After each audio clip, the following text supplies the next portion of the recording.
চট্টগ্রাম টেস্টের প্রথম দিনের গল্পটা দুমুখ। দিনের শুরুটা আপনি ধরেন জিম্বাবুয়ে এবং শেষটা ঢাকা।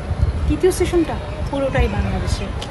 আপনি দিনের শুরুতে ফিরুন, টস জিতে ব্যাটিং করতে নেমেছে জিম্বাবুয়ে। শান্ত সকাল, জিম্বাবুয়ের নির্ভর ব্যাটিং। ততক্ষণে বাংলাদেশের আকাশে হতাশার মেঘ। কিন্তু দিনের আলো বাড়তে সূর্যের ক্ষিপ্রতা যত বাড়ে, বাংলাদেশি বোলারদের তেজও তত বাড়ে। বিশেষ করে তাইজুল ইসলাম ধরা দেন আপন ছন্দে, তুলে নেন ক্যারিয়ারের আরেকটি ফাইফার। তার 5 উইকেট এবং নাইমের 2 উইকেটে বাংলাদেশ তৃতীয় সেশন শেষে, অর্থাৎ দিন শেষে এই চট্টগ্রামে স্বস্তিতেই আছে। দিন শেষে 9 উইকেটে 227 রানের বেশি স্কোরবোর্ডে তুলতে পারেনি জিম্বাবুয়ে এবং এই 1 উইকেট হাতে নিয়ে আগামীকাল টেস্টের দ্বিতীয় দিন শুরু করবে জিম্বাবুয়ে। জিম্বাবুয়ের বিপক্ষে দ্বিতীয় দিনের শুরুটা অবশ্যই গুরুত্বপূর্ণ বাংলাদেশের জন্য।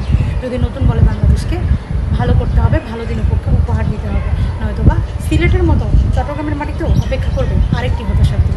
সে হতাশা যদি না দিতে চায়, তাহলে অবশ্যই কালকে যত দ্রুত সম্ভব এই চট্টগ্রামের মাটিতে থামাতে হবে জিম্বাবুয়েকে।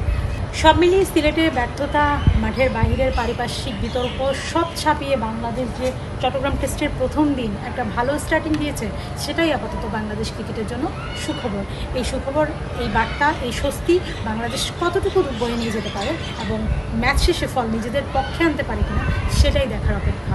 চট্টগ্রাম থেকে হিমু আক্তার, দেশকাল নিউজ।